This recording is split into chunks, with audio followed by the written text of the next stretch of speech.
class. Chapter 4 Introduction to C Program. C is a program language developed by AT and T Bell Laboratories of USA 1972. तो C एक programming language है जो AT और T Bell द्वारा 1972 में बनाया गया था अमेरिका में. It was designed and written by man named Dennis Ritchie. इसको किसने डिज़ाइन किया था और लिखा था? डेनिस रिच ने. C is reliable, simple, easy to use. C क्या है? रिलायबल है, easy to use है, ठीक है. C has survive for more than 3 decade. C क्या है? प्रोग्राम जो है वो लगभग 30 डिकेड से चला आ रहा है, 3 डिकेड से, sorry. C language is based to learn different programming language. C language क्या है? बेस है डिफरेंट प्रोग्रामिंग लैंग्वेज पे. If you want to learn C++ और Java without knowledge of C, it becomes very difficult to learn this program language. बोल रहा है अगर आप C++ जावा सीखना चाहते हैं तो आपको सी प्रोग्राम सीखना चाहिए, नहीं तो बहुत मुश्किल हो जाएगा. Many major components of popular operating system like Windows, Unix, Linux is still written in C. बहुत सारे ऑपरेटिंग सिस्टम हैं जो विंडोज़, यूनिक्स और लाइनक्स में लिखा जाता है. Nothing beats C in terms of speed execution. बोल रहा है कि सी को कोई नहीं हरा सकता एग्जीक्यूशन के मामले में. एग्जीक्यूशन मतलब कंप्लीट करने के मामले में, ठीक है. नेक्स्ट है सी कैरेक्टर सेट. अब सी को क्या कहते हैं? Character set. Any alphabet, digit और special symbol can be termed as a character.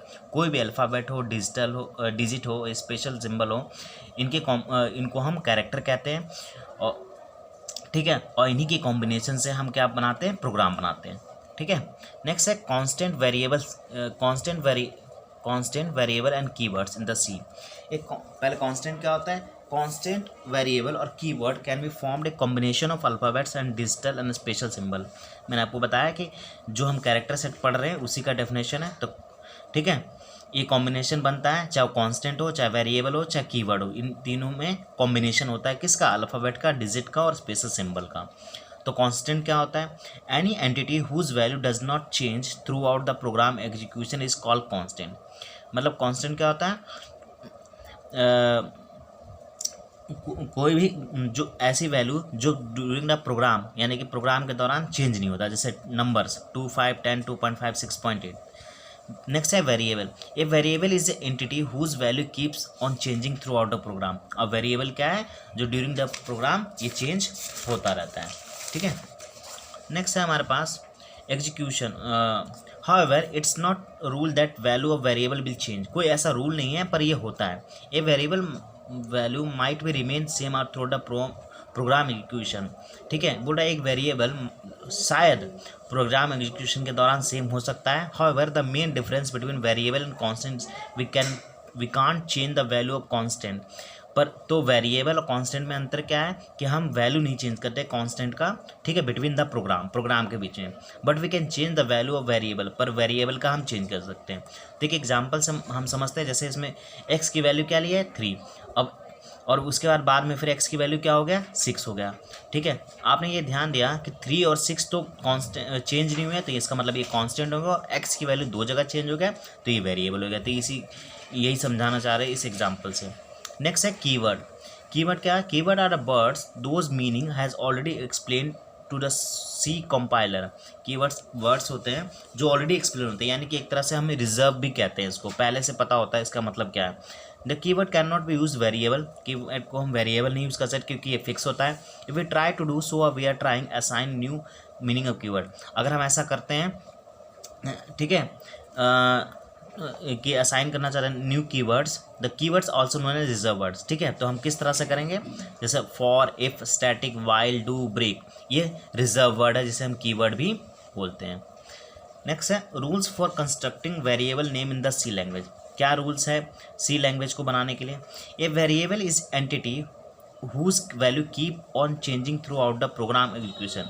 Variable वो एंटिटी है जो throughout the program change होता रहता है, क्योंकि वेरिएबल का मतलब ही होता है चेंज करना, अंतर होते हैं ना. ठीक है. As we all know data is stored in the memory computer. Actually data not stored in variable. बोल रहा है कि हम सब जानते हैं कि जो डाटा स्टोर होता है कंप्यूटर में, पर आपको पता नहीं कि data not stored in variable. तो जो डाटा वेरिएबल होता है वो स्टोर नहीं होता है. A variable is the name given to the memory location. Variable क्या है? उसको मेमोरी लोकेशन चाहिए, ठीक है, नाम से, तभी वो सेव करेगा. A variable is name is entity point to particular memory location. Variable can be different types. तो वेरिएबल्स अलग अलग तरह के हो सकते हैं, ठीक है। नेक्स्ट है rules for constructing variable name. अब क्या क्या रूल्स हैं।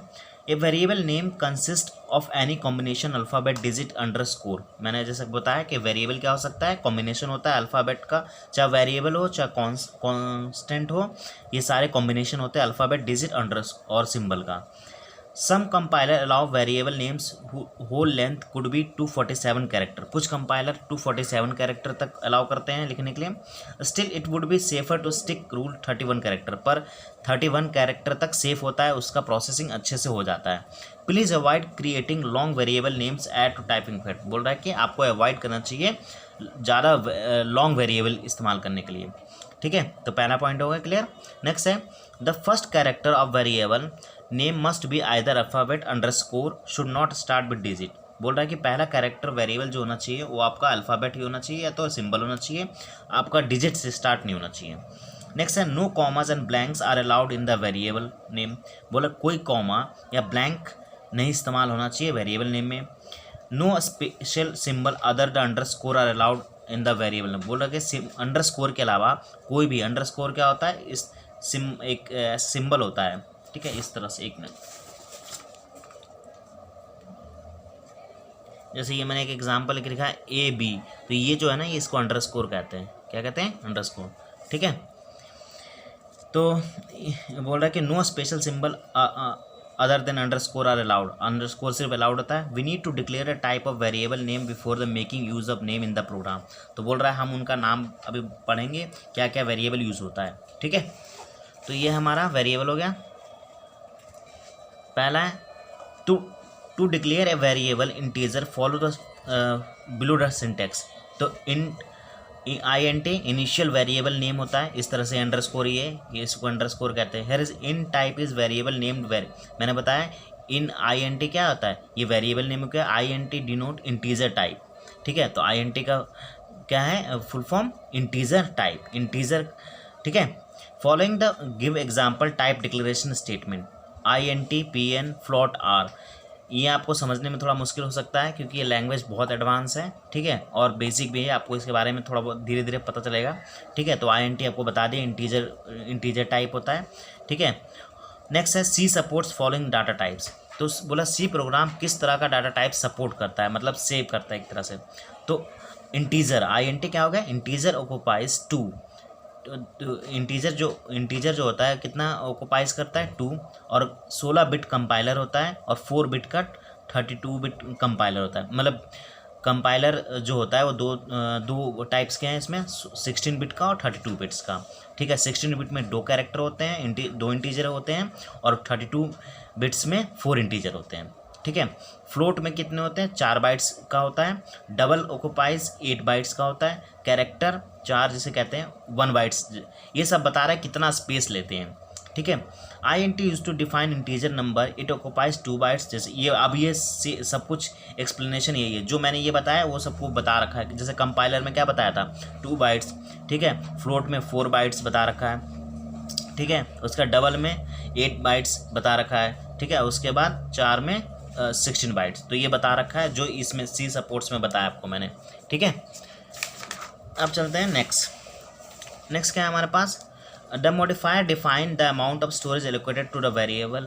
तो मॉडिफायर है, मतलब जो चेंज करता है वही बताता है कि स्टोरेज कहाँ सेव होगा। INT integer float double have been following 4 modifiers. तो इसको चेंज करने के लिए 4 मॉडिफायर दिए गए हैं, इंटीजर और फ्लोट और डबल को चेंज करने के लिए, शॉर्ट, लॉन्ग, साइन, अनसाइन, ठीक है। मतलब अगर इनको चेंज करना है तो अब short is use to store short integer. अगर इंटीजर को शॉर्ट करने के लिए यूज़ किया जाता है या स्टोर करने के लिए तो ये चेंज करता है। Long is use to long, अब इसमें नाम से पता चल रहा है, शॉर्ट के लिए, लॉन्ग के लिए, ठीक है। Long double is use to long double. तो अगर कोई लंबा इंटीजर है तो उसको लॉन्ग डबल यूज़ करते हैं।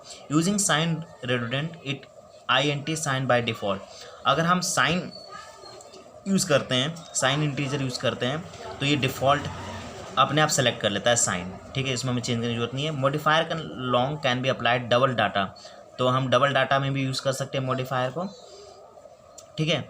Following are valid combination.